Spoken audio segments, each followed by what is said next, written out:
Welcome to your view news update from NaijaNews TV.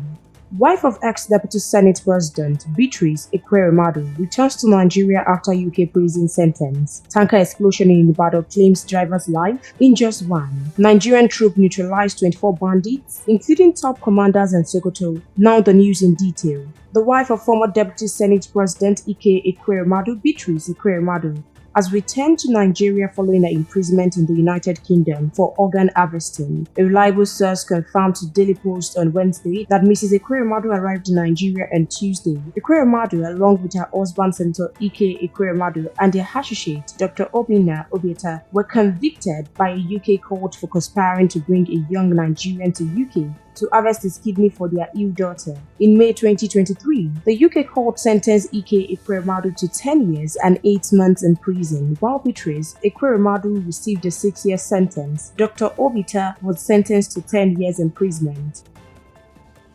The applicable starting points are custodial sentences of 10 years in the case of Obinna Obeta, 10 years and 6 months in the case of Ekweremadu, and 6 years in the case of Beatrice Ekweremadu. The landmark case drew significant attention both in Nigeria and internationally, as it was the first organ trafficking conviction under the UK's Modern Slavery Act. Her return marks the first visible sign of relief for the Ekweremadu family since the conclusion of the high-profile trial. The family maintained throughout the trial that their actions were driven by desperation to save their daughter, who is battling with a severe kidney condition.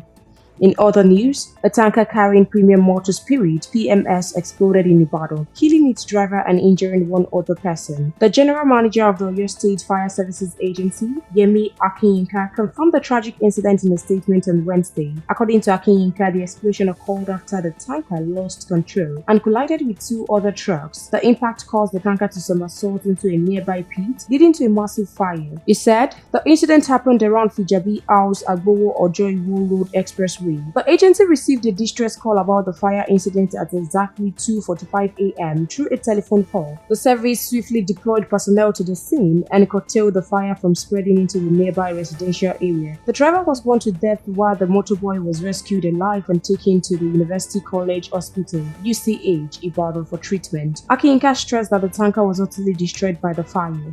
As regards insecurity, Nigerian troops under Operation Fansayama have successfully neutralized 24 bandits, including 7 high-ranking commanders linked to notorious bandit kingpin Bello Tuji. The week-long operation aimed at dismantling Tuji's operational network was carried out in Gebe Village, Isa local government area of Sokoto State, as well as in the part of Shinkafi and Isa local government area. A counter-terrorism and insurgency expert in the Lake Chad Basin, Zazazola Makama, disclosed the development on his X account on Wednesday. Makama revealed that the operation was spearheaded by Special Forces of the Nigerian Army's Brigade 1 and the Nigerian Navy Special Boat Services, with support from precision airstrikes by the air components. Among the 7 prominent commanders neutralized were Abu Dan Shehu, Jabi Dogo, Dan Kene, Bashiru Yellow, Kabiru Gebe, Bello Buba, and Da Ino Kano Sanmiya, also known as Yafi Baurushe, Makama stated.